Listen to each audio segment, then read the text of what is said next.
The line inside the government office barely moves, and when the woman steps up as the screen flashes next, the clerk lifts a hand without looking at her and points past her shoulder, sending her out of the lane as if the number above her head is not meant for her. She stops in place with her folder held against her chest, but the clerk's finger stays extended, directing traffic, and the word "step aside" lands loud enough for the plastic chairs to hear. A man behind her exhales a small laugh and says, "Of course," like the room has just proven a rule he already believed. The next person slides into her place at the counter, and the gap she leaves is filled instantly, the line closing around her like nothing happened. Fluorescent lights flatten every face into the same pale tone, and the walls are covered with laminated rules that feel less like guidance and more like permission slips for power. A digital board beeps and changes numbers, and each beep drags someone forward with the ease of being recognized. The security guard near the rope stanchions shifts his stance toward the woman. Not running, just positioning, like her presence has become something to manage. The clerk taps a keyboard with quick, sharp motions and calls another number without lifting her eyes. The voice practiced, the pace indifferent. A woman in a blazer clutches a stack of forms and watches the woman being moved aside, with the calm relief of someone glad it was not her. Two people on the waiting chairs glance up, then look down again, their silence choosing the side that costs them nothing. The woman does not protest, does not explain, and the quiet gives the room space to decide what kind of person gets pushed out of a line. The guard's radio crackles softly, and the crackle makes the moment feel officially watched. The woman walks to the side wall where a sign reads, "Wait here," and she stands just behind the taped line as if she is trying not to touch the air too much.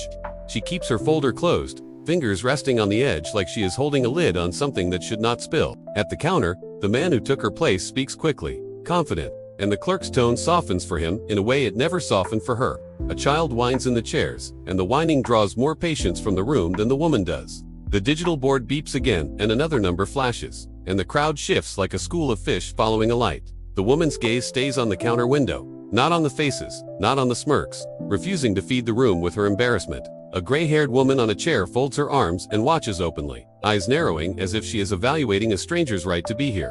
The woman blinks once, slow, then lowers her eyes to the floor tiles where scuff marks map the path of everyone who has waited here before. She adjusts the strap of her tote, tightening and releasing, a small motion that keeps her hands from becoming a question. When the clerk calls a new number, the voice is loud, clipped, and the clip sounds like ownership of the room. Near the entrance, an older man in a wheelchair tries to maneuver around a chair leg, and his footrest catches, jolting him forward.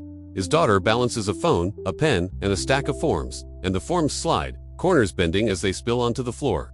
People step around the papers as if the floor has become contaminated by inconvenience. The guard glances at the mess and does not move, his attention staying on the rope and the woman near the wall. The woman steps forward quietly, kneels beside the fallen forms, and gathers them with slow, careful motions, flattening the creases with her palm. She stacks the papers neatly, aligns the edges, and places them in the daughter's hands without speaking. The daughter's eyes widen, surprised by help arriving from the person everyone decided was a problem.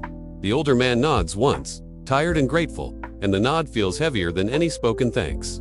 The woman stands and returns to the wait here line, posture unchanged, as if the small act never happened. For a moment, the gray-haired woman on the chair looks away first, as if kindness has interrupted her certainty. The guard approaches the woman with slow steps, stopping at a distance that turns his body into a barrier without touching her. He asks what she is waiting for, the question shaped like an order. The woman lifts her folder slightly, then lowers it again, as if she has learned that offering proof too fast can be treated like aggression.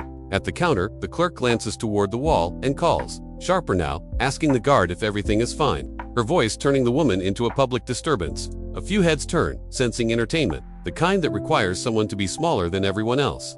The woman stays still, eyes on the clerk's counter edge, letting the room's noise float around her, without catching.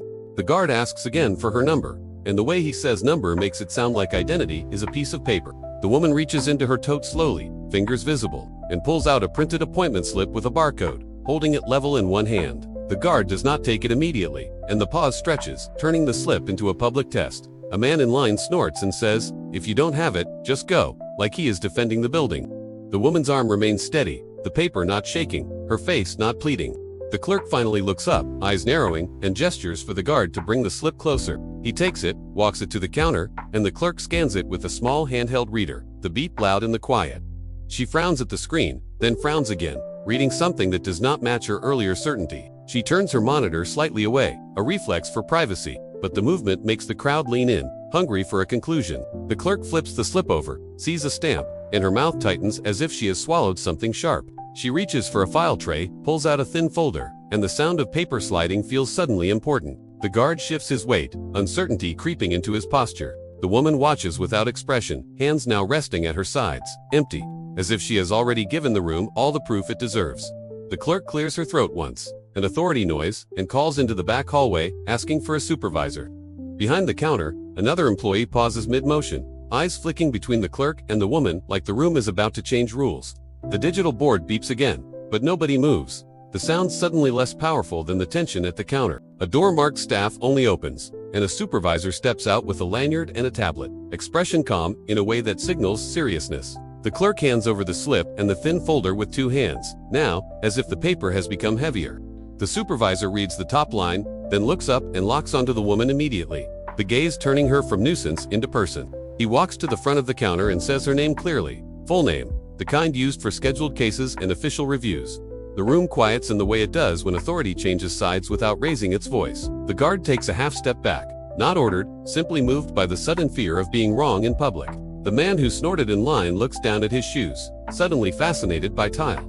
The gray-haired woman on the chair sits straighter, then looks away as if she can erase what she assumed by not meeting anyone's eyes. The supervisor holds up the folder and says, calmly, that the appointment is confirmed and the case is flagged for review, and the words land like a stamp. The clerk's face shifts toward politeness too quickly, the smile arriving late and thin. The supervisor gestures toward a side desk marked priority, and the guard unhooks the rope without speaking, creating a path that did not exist a minute ago. The woman steps forward at the supervisor's pace, not rushing, not hesitating, moving like someone who never needed permission from the crowd. She does not look at the man who laughed, does not look at the people who watched, does not search for anyone's apology. As she passes the waiting chairs, the daughter with the wheelchair lowers her eyes, then lifts them briefly to the woman's face with a quiet, grateful recognition. The clerk begins rearranging papers on her counter, busying her hands to avoid the emptiness of her own silence. The guard returns to his post with a stiff posture, eyes fixed on the door as if it is safer than looking at the woman's back. The digital board continues to beep and flash numbers, but the room's attention has changed, and the beeps feel smaller now. The woman sits at the priority desk, opens her folder once, and waits with the same calm she had when she was told to step aside. Behind her, the line resumes, but the faces in it are quieter, the laughter gone, the judgment swallowed. No one says a lesson out loud, because the consequence is already sitting in the room with them, and it does not need words.